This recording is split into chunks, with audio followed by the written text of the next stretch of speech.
नमस्कार, मैं हूं राजू कुमार झा और आप देख रहे हैं न्यूज तक। एक तरफ देश भर के किसान बीजेपी सरकार के खिलाफ कृषि कानून के लिए विरोध प्रदर्शन कर रहे हैं, तो वहीं केंद्र सरकार में बैठी बीजेपी ही पार्टी महाराष्ट्र में किसानों का साथ दे रही है। किसानों को कह रहे हैं कि किसानों का नुकसान हो रहा है और संतरे की खेती में भारी नुकसान हो रही है, जिसकी भरपाई नहीं हो पा रही है। राज्य सरकार भरपाई नहीं कर पा रही है, तो वहीं किसानों का कहना है कि न राज्य सरकार और न ही केंद्र सरकार उनकी भरपाई कर पा रहे हैं और वो मजबूरी में संतरे को खेतों में ही रहने दे रहे हैं और सड़ने के लिए छोड़ दिए हैं। यहाँ तक कि 5 रुपए केजी बेचने पर भी मजबूर हैं वहाँ के किसान और उनको काफ़ी मुसीबतों का सामना करना पड़ रहा है। तो देखिए ये स्पेशल संतरे की खेती करने वाले किसान कितने परेशान हैं, स्पेशल रिपोर्ट।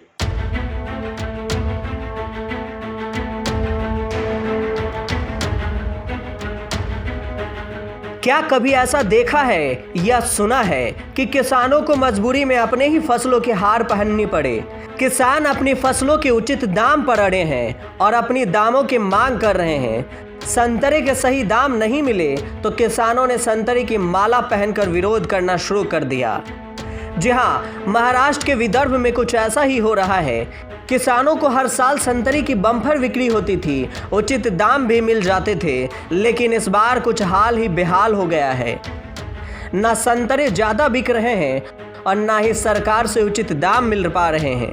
पिछले साल 30 से 40 रुपये प्रति किलो के हिसाब से संतरे बिके थे, लेकिन इस साल किसानों के लिए मुसीबतों का अंबार आ गया है और किसानों को 7 से 15 रुपये प्रति किलो के हिसाब से दाम मिल रहे हैं। किसानों का कहना है कि ना ही राज्य सरकार और ना ही केंद्र सरकार किसानों पर ध्यान दे रही है। तो एक्चुअली दोनों भी हितैषी नहीं है, क्योंकि इसके पहले जो सरकार था वही पोजीशन थी, आज का सरकार है वही पोजीशन है। ये इसलिए शेतकरी बोल रहे हैं कि हमी भाव मिलना चाहिए और वो जो हमी भाव अगर मिलेगा तभी शेतकरी की पोजीशन अच्छी रहेंगी, नहीं तो परिस्थिति इससे और बिकट होती जाएंगी। इतना एक तरफ किसान बीजेपी सरकार के खिलाफ आंदोलन कर रहे हैं, तो वहीं दूसरी तरफ बीजेपी रहित प्रदेश में बीजेपी किसानों का साथ दे रही है और कह रहे हैं कि किसानों के साथ अन्याय हो रहा है। अलबत्ता किसानों के दर्द पर मरहम लगाने के लिए महाराष्ट्र के अमरावती में बीजेपी किसानों को राहत देने की कोशिश में जुटी है। अमरावती में पूर्व कृषि मंत्री अनिल बोंडे ने लोगों के बीच फ्री में संतरे को बांटते नजर आए। उद्धव सरकार के खिलाफ मंत्री जी का कहना है कि अमरावती के किसानों को संतरे के उचित दाम नहीं मिल रहे हैं। संतरे के दामों में कमी के कारण किसान परेशान हैं और कम दामों में बेचने से अच्छा संतरे को मुफ्त में ही बांटने में भलाई है। जिलाधिकारी कार्यालय पर पूर्व कृषि मंत्री संतरे मंगवाए और लोगों को बुला बुला कर बांट दिए। इतना ही नहीं, पूर्व कृषि मंत्री का कहना है कि उद्धव सरकार अपने क्षेत्र के किसानों पर ध्यान देने के बजाय किसान आंदोलन में नौटंकी करने दिल्ली जा रहे हैं। उनके राज्य के किसान का हाल बेहाल है की आमचा तोडण्याचा खर्चही निघत नाही। या सरकारचे नौटंकी आमदार, या संत्रा पट्ट्यातले आमदार बच्चू कडू असो, देवेंद्र भुयार असो, ते नौटंकी करायला दिल्लीला जातात। महाराष्ट्र में 1,27,000 हेक्टेयर से ज़्यादा पर संतरे की फसल ली जाती है, जिसमें सर्वाधिक क्षेत्र विदर्भ के अमरावती का है। अमरावती में 90,000 हेक्टेयर से ज़्यादा में संतरे की खेती होती है। एक साल से सही दाम किसानों को नहीं मिल पा रहे हैं। किसानों को 5,000 रुपये प्रति टन के हिसाब से भी कोई खरीदार नहीं मिल रहे हैं। ऐसे में सरकार से किसान संतरे के उत्पादन मूल्य की मांग कर रहे हैं। कुछ किसानों का तो कहना है कि कोरोना के कारण फसल की बिक्री नहीं हो पाई, तो कुछ तो ऐसे भी कहते हैं कि फसल को बर्बाद कर दिया बारिश और बरसात ने। तो कैसे कर्ज चुकाएंगे और कैसे होगी हमारा भरण पोषण? अब ये तो कुछ बता सकते नहीं। अभी मेरा बगीचा वैसा का वैसा ही पड़ा है। कुछ लोग 6 लाख में मांग रहे हैं, कुछ 7 लाख में मांग रहे हैं और संतरे तो वैसे 20 लाख के ऊपर के है। अभी कर्जा देखेंगे भाई, इस साल नहीं रहा तो उस साल अगले साल भरेंगे, आशा पर टिका है सब। किसान कुछ जगहों पर सरकार से परेशान हैं, तो कहीं बारिश की वजह से किसानों का जीना मुहाल हो गया है। कोरोना के साथ साथ बारिश से भी इस साल भारी तबाही किसानों को झेलना पड़ा है।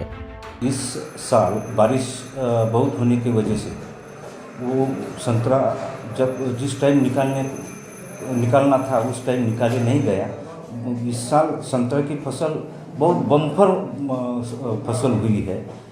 उस वजह से सितंबर तक माल जो काश्तकारों का मार्केट में जाने को होना था वो जा नहीं सका।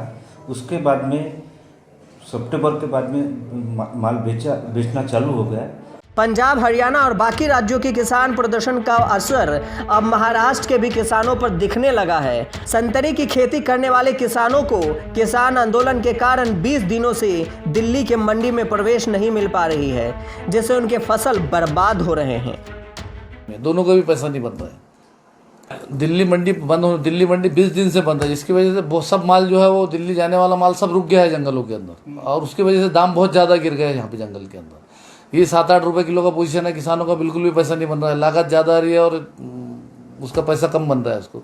बता दें कि महाराष्ट्र में विदर्भ के नागपुर, अमरावती और वर्धा जिलों में हर साल बड़े पैमाने पर संतरों का उत्पादन किया जाता है। इस इलाके के संतरों को नागपुरी संतरों के नाम से भी जाना जाता है। यहाँ के संतरों की देश और दुनिया में खासी मांग होती है। इस लिहाज से नागपुर की मंडी सीमित एशिया की सबसे बड़ी मंडी मानी जाती है। यहाँ से बड़ी मात्रा में हर साल नागपुर के संतरे देश के अलग अलग हिस्सों में भेजे जाते हैं। वहीं संतरों के मामले में नागपुर शहर के अलावा वड़ूड़, परतवाड़ा, काटोला और नरखेड़ी की बाजार प्रमुख हैं। पिछले 20 दिनों से किसान आंदोलन के कारण दिल्ली के बॉर्डर पर किसान अड़े हैं। किसानों की मांग है कि कृषि कानून को सरकार वापस ले। ऐसे में अगर किसानों को उचित दाम भी मिल नहीं पा रहे हैं तो भला किसान मजबूरी में क्या करेंगे। न्यूज़ तक ब्यूरो। तो ऐसा नहीं है कि कहीं एक जगह के किसानों की परेशानी नहीं है। देश भर के किसान राज्य सरकार और केंद्र सरकार से परेशान हैं। कहीं खेतों में संतरे की खेती उपज नहीं पा रही है, कहीं सही दामों पर कीमत नहीं मिल पा रहे हैं, तो कहीं मजबूरी में उनको माला पहनना पड़ रहा है, अपने ही फसल का माला पहनना पड़ रहा है। तो कहीं केंद्र सरकार के खिलाफ राज्य सरकार, कहीं राज्य सरकार के खिलाफ केंद्र सरकार एक दूसरे पर आरोप पलटवार वार करने में लगी है। लेकिन किसानों की समस्याएं आज तक समाधान के लिए विचार विमर्श पर भी नहीं सोच पा रही है। देखते रहिए न्यूज़ तक मेरे यानी राजू कुमार झा के साथ।